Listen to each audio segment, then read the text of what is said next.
Greetings, I'm Enriched Eggplant and welcome to Dungeons and GURPS. In this video I will talk about D&D metamagic in GURPS. GURPS and D&D have different definitions of metamagic. In GURPS, it's a separate college of magic that deals with magic itself. In D&D, there are metamagic feats that allow the caster to alter some parameters of his spells. By default, GURPS sorcery does not really allow for that. But let's see what we can do about that. D&D has metamagic feats, as I already said, that allow spellcasters to prepare or cast spells using a higher spell slot, but adding some additional effects. D&D Psionics also has that as meta-psionic feats. The power skill and technique framework that was introduced in GURPS powers and later used in GURPS Psionic powers is a great way to do this. My wizardry framework allows for it too. For more on that, you can check out my wizard video. But what about powers that do not have power skills by default, like sorcery?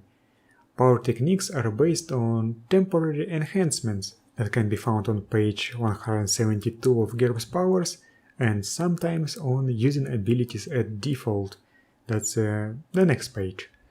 Thus, we should be able to give sorcerers and other similar spellcasters the ability to add temporary enhancements with this perk. Obviously, the GM should regulate the available enhancements as there's a big potential to create something broken. The perk is on the screen right now. What enhancements would model the metamagic feats? Let's take a look at the metamagic feats from the Player's Handbook and the Epic Level Handbook, why not? For cases where enhancements cannot accomplish the task, let's create a separate ability. Empower Spell. This is just a normal application of extra effort that is described on page 6 of GURPS Thaumatology Sorcery. Enhance Spell. This is simply not appropriate for GURPS. It doesn't work in this system. Enlarge Spell. This is increased range, applied at -1 to will per level of the enhancement. For spells with level dependent range, this is just a normal application of extra effort. Again, page 6 of GURPS Thaumatology Sorcery. Extend Spell. This is extended duration, at -2 to will per level of the enhancement. Note that the permanent and truly permanent durations should not be available for this trick, as per the guidelines in GURPS powers. However, GURPS Psionic powers says that in over-the-top campaigns, such techniques may be appropriate. If your GM says that this is the case, then permanent would impose a -15 penalty to will, and truly permanent would impose a -30 penalty. Also, I have another option available for permanent effects that I find interesting. And it is described in a book that I have barely ever opened, GURPS Power-Ups 5 Impulse Buys, in the Changing the World chapter on pages 13 to 15. I really do not like meta currencies, but in this particular case I think they work very fine. Those are all wonderful options in my opinions, and I highly recommend checking out that chapter. The impulse points are expanded upon in the Impulse Control article in Pyramid 3-100. One of the interesting options is adding plus 50% worth enhancements to an ability by spending an impulse point or a character point. If you allow applying permanent durations to abilities this way, they will cost 3 character points for plus 150%, and not the amount described in the Impulse Buys book. I also suggest the following ability: Permanency Points. You have permanency points equal to this trait's level, which can be used to make effects permanent as if they were unspent character points, using Changing the World. Permanency points return at a rate of 1 point per week of game time. You can see the write-up on the screen.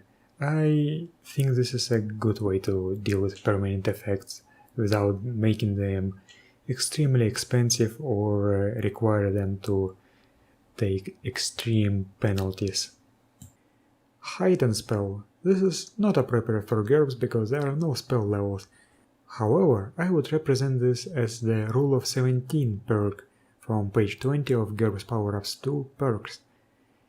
Intensify spell. This is just Empower spell plus Maximize spell. And Maximize spell is a difficult thing to do. So I came up with the following ability that you can see on the screen now, because otherwise I think there's no valid way to maximize the damage roll. However, as it was pointed out to me, alternatively, if we use partial dice for innate attacks, we will see that purchasing 6 points of damage is 50% more expensive than purchasing a single die of damage regardless of the damage type. Thus, we can treat this effect as a plus 50% enhancement at -5 to will. You can decide which method you want to use. Quicken spell is another thing that we cannot really do with power techniques because time reduction is not available for that. I came up with the following ability that you can see on the screen, and you might ask me here, why am I using altered time rate instead of compartmentalized mind? And the answer is that many spells in sorcery use the attack maneuver to cast, not concentrate, so compartmentalized mind doesn't work. Silent spell.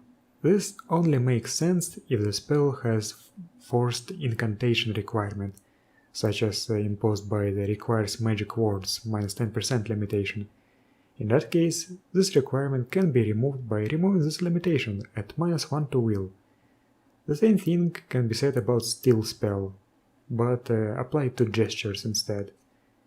Widen spell is the application of the area effect at -5 to will per level of the enhancement. The GM might want to restrict it to a single level for attack spells that typically do not affect an area. For spells with level-dependent area, this is just a normal application of extra effort from page 6 of GURPS Methodology Sorcery. And we can also do contingent spell this way, by applying the delay supernatural from page 18 of GURPS Power-Ups 4 enhancements at -10 to will. The GM should probably forbid this enhancement for missile and jet spells. And that's it for this video, thank you for watching and I'll see you next time.